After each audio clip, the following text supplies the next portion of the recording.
پہلے تو میں نے مسلمانوں کے اخلاق سنے تھے، اب تو میں نے دیکھ بھی لیے، پر یہ بتا جب 12,000 آیا تھا جان کیوں نہیں چھڑائی؟ تو حضرت چارہ کاٹتے کاٹتے رو پڑے، فرمانے لگے تو نہیں نہ جانتا یہ بیٹیاں سانجی ہوتی ہیں، پتہ نہیں نا؟ میرے رسول پاک نے تو حاتم تائی کی بیٹی کے سر پہ کپڑا رکھ کے کہا تھا بیٹیاں برابر ہوتی ہیں، تو یہ نہیں پتا جب اس کی 6 بیٹیوں کی شادی ہوئی ہے میرے اندر روحانیت کتنی بڑی ہے۔ فرمایا پھر 12,000 آیا ہے تو 2-4 بچیاں پھر گئی ہیں، تو یہ نہیں پتا میں اندر سے راضی کتنا ہوں، میں تیری نوکری کرتا رہوں گا، پتہ نہیں اللہ کتنی بیٹیوں کو بیاہ دے گا۔ اتنا رویا وہ عیسائی کے پیروں میں بیٹھ گیا، کہنے لگا بابا میں نے تیری مخالفت کی ہے پر تیرے قریب آ کے پتہ چلا ہے کہ تو بہت اونچے اخلاق کا مالک ہے، اور اگر تیرا یہ مقام ہے تو تجھے اخلاق سکھانے والے محمد عربی کی شان کتنی ہوگی۔ ظالم کی بولیے جاتے نہیں لوگ جھوٹے گواہ بن کے، وکیل صاحب کو نہیں پتا ہوتا کہ یہ بندہ مجرم ہے جو میرے پاس آیا، کیا مجرموں کے وکیل نہیں ہوتے؟ بولے تو اس کو پتہ نہیں ہوتا وکیل صاحب کو کہ یہ صاحب مجرم ہے، میرے پاس مقدمہ لے کے آئے، اور اگر بے ادبی نہ ہو جائے تو میرا خیال ہے قاضی عدالت کو بھی پتا ہوتا ہے کہ مجرم کون ہے اور مظلوم۔ میرے نبی پاک صلی اللہ علیہ وسلم نے اس قدر زیادہ سختی فرمائی اس مسئلے میں، فرمایا جس کو پتا تھا کہ فلاں آدمی ظالم ہے، ظلم کر رہا، پھر وہ ظالم کا گواہ بنا یا اس نے ظالم کی مدد کی، کتنی کی؟ شارحین لکھتے ہیں چاہے اس نے ایک جملہ بول کے کی، چاہے ایک، سارے بولیے، چاہے ایک غریب کو اس نے ظلم کیا تو کہتے ہیں علاج یہ سی، چاہے ایک جملہ بول کے کی، شارحین اس حدیث کی شرح میں لکھتے ہیں ایک جملہ بول کے چاہے مدد کی، جس بندے نے کسی ظالم کی مدد کی کسی مقدمے میں یا کسی صورت میں اور اسے پتا تھا یہ ظالم ہے،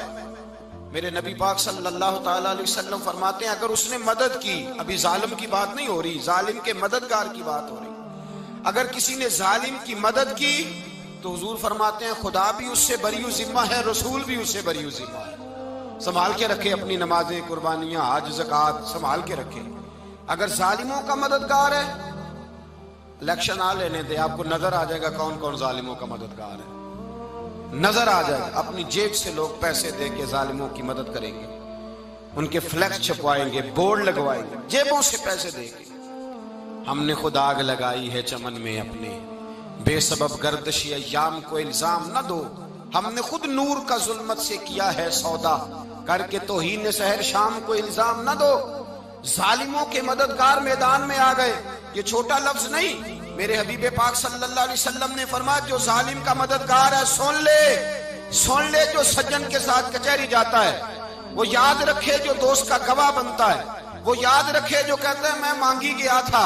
مجھے بلایا گیا تھا قبضہ چھڑانے کے لیے کسی غریب بیوہ کی جائیداد پہ، وہ سن لے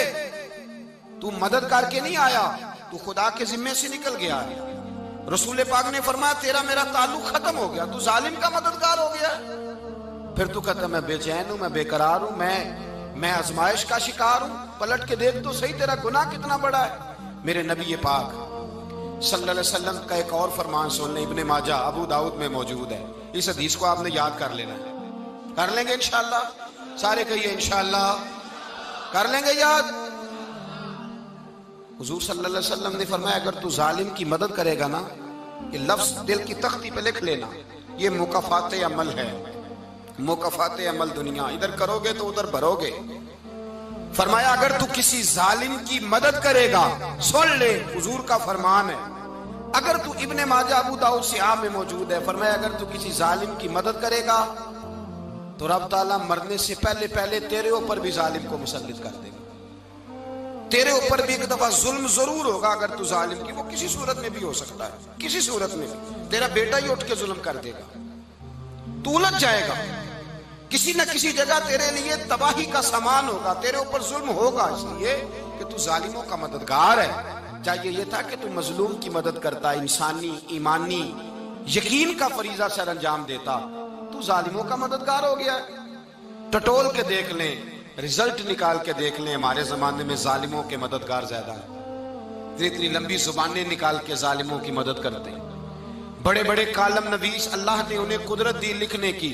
تو اپنا قلم ظالموں کی مدد میں خرچ کرتے ہیں۔ وہ لوگ جن کو اللہ تبارک و تعالیٰ نے قدرت دی، ہمت دی، طاقت دی، کچھ لوگ ان کے حلقہ احباب میں، وہ اپنے لوگوں کو استعمال کر کے ظالموں کی مدد کرتے ہیں، ظالموں کی مدد کرتے ہیں۔ میرے نبی کریم سید عالم نور مجسم صلی اللہ علیہ وسلم نے فرمایا، اگر تو نے ظالم کی مدد کی تو جب تک تو توبہ نہیں کرے گا رب تجھ سے ناراض ہی رہے گا۔ اللہ تجھ سے، او بھائی جس سے رب بھی ناراض ہو گیا، نہ کھانا نہ پینا نہ سونا نہ جاگنا نہ نیند، پھر تیری ہر چیز تیرے لیے آزمائش ہو جائے گی، پھر تیرا سایہ بھی تیرے لیے خوف کا سامان بنے گا، پھر زندگی جیتی جاگتی لاش بن جائے گی، تو اپنے کندھوں پر اپنی میت اٹھائے پھرے گا جب تو ظالم کا مددگار ہوگا۔ اور نبی پاک صلی اللہ علیہ وسلم نے فرمایا ظالموں کا مددگار بھی ظالم ہوتا ہے، ظالموں کا مددگار بھی، سارے بولے ظالموں کا مددگار بھی نہیں، کو نہیں، آپ سارے نہیں بولے، ایک دفعہ بولے ظالموں کا مددگار بھی، پکی بات ہے، ظالموں کا مددگار بھی۔ اللہ اکبر، جس کا یارانہ ہو، جس کا دوستانہ ہو، جو کہے میں نے نا اس کو اوکھے ویلے کے لیے ظالم کو یاد رکھا ہوا ہے۔ کبھی مشکل پر رکھے نہیں ہوئے لوگوں نے ظالم دوست، کہتے میں نے رکھے ہوئے ہیں، بلکہ ہمارے دیہات میں تو کہتے ہیں میں نے بازو بنائے ہوئے ہیں۔ کس کو بازو بنا لیا؟ ظالم بھی کبھی بازو ہوتا ہے، جو ظلم کی تلوار لیے میدان میں کھڑا ہے۔ قارون، حامان، فرعون، نمرود کا حال نہیں لوگوں نے دیکھا؟ اپنے زمانے میں آپ نے کتنے لوگ نہیں دیکھے جن کے سائے سے، آواز سے لوگ کانپتے تھے؟ پھر پولیس کی گاڑیوں میں وہ اس طرح مردہ پڑے کہ دنیا نے تماشا دیکھا ان کا۔ یہ رنگ ہم نے دیکھے نہیں اپنے آنکھوں سے۔ فرمایا ظالم کا مددگار بھی، جو کار میں بٹھا کے لے کے گیا وہ بھی ظالم، جس نے چائے پلائی وہ بھی، جس شخص نے کھانا کھلایا وہ بھی، جو کچہری تک ساتھ گیا وہ بھی، جس نے فلیکس کے نیچے، بڑے شرابی کے نیچے چھوٹی اپنی فوٹو لگائی وہ بھی، جو ووٹ کی پرچی ڈالنے گیا وہ بھی۔ کہہ دینا باہر نکل کے کہ حضرت صاحب نے سیاسی تقریر کی ہے، کہہ دینا، پر بات تو سچی ہے نا۔ خو کرے ہم تو سے تھوڑا سا گلا بھی سن لے، خو کرے ہم تو سے تھوڑا سا بھی گلا۔ امام مالک کے پاس ایک بندہ آیا، اس نے کہا حضور میں درزی ہوں، ایک ظالم بادشاہ مجھ سے کپڑے سلواتا ہے، میں تو ظالموں کا مددگار نہیں نا۔ ایک ظالم بادشاہ مجھ سے، حضور میں تو مددگار نہیں نا ظالموں کا۔ جو فرمایا ظالموں کا مددگار بھی ظالم ہوتا ہے، تو کپڑے لے کے آتا ہے میں سی کے دے دیتا ہوں، ذمہ داری نہیں۔ یہ ایک آدمی دکاندار ہے، اس سے کوئی بندہ چیز خریدنے آئے گا تو تھوڑی کہے گا میں نے نہیں دینی، تو دے گا۔ کوئی بندہ اگر کسی شخص سے کوئی کام کہتا ہے جو اس کی فیلڈ ہے، اس کا شعبہ ہے، اس کا معاش کا وہ سلسلہ ہے، کہتے ہیں یا رسول اللہ صلی اللہ علیہ وسلم ظالموں کا مددگار بھی ظالم، حضور نے فرما دیا۔ تو امام مالک سے بندے نے مسئلہ پوچھا، دل کی تختی پہ لکھنے والی باتیں ہیں، کہا حضور میں درزی ہوں، ظالم کپڑے سلواتے ہیں، میں تو مددگار نہیں نا۔ امام صاحب کہنے لگے نہیں، مددگار تو وہ ہوگا جو تجھے سوئی دھاگا فراہم کرے گا، تو تو پورے کپڑے سی کے دیتا ہے، تو تو خود بہت بڑا ظالم ہے، تو پورے سوٹ سی کے دیتا ہے، تو تو بہت بڑا ظالم خود ہے۔ مددگار تو وہ ہوگا جو تجھے دھاگا دے گا، جو تجھے بٹن دے گا، جو تجھے نلکی دے گا، جو ظالم سے اتنی نفرت ظلم کر کے بندہ ہے۔ یہاں تو ہمارے زمانے میں ہیرو بن جاتے ہیں لوگ، ظالم ہیرو ہے، لوگ اس سے ڈرتے پھرتے ہیں، گھومتے پھرتے ہیں، اور بہت سارے کم مزاج لوگ اس کے پیچھے ہاتھ باندھ کے پھرتے ہیں۔ ظالموں کی مدد کرنا، ظالموں کے ساتھ رہنا، یہ ظلم ہے، ظلم، یہ زیادتی ہے۔ میرے نبی پاک صلی اللہ تعالی علیہ وآلہ وسلم نے ارشاد فرمایا، یاد رکھو رب فرماتا ہے میں مظلوم کی مدد ضرور کروں گا، چاہے جلدی کروں چاہے دیر سے کروں، میں مظلوم کی مدد۔ اور حضور صلی اللہ علیہ وسلم نے فرمایا ہے، حضرت معاذ بن جبل کہتے ہیں حضور نے مجھے یمن کا گورنر بنایا، جب میں جانے لگا نا تو حضور نے بڑی نصیحتیں کی، بخاری میں موجود ہے، فرماتے ہیں جب میں پلٹنے لگا تو میرے رسول نے فرمایا معاذ ایک منٹ ٹھہر جا، ایک بات میری یاد رکھنا، اس کو نہ بھولنا۔ کہا حضور کیا؟ فرمایا دیکھنا کسی پہ ظلم نہ کر بیٹھنا،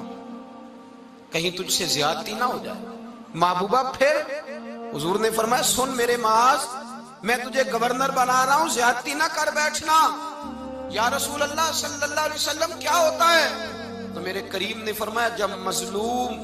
دعا کے لیے ہاتھ اٹھاتا ہے تو عرش کا مالک کہتا ہے فرشتوں پیچھے ہٹ جاؤ، عرش کا مالک کہتا ہے فرشتوں پیچھے ہٹ جاؤ۔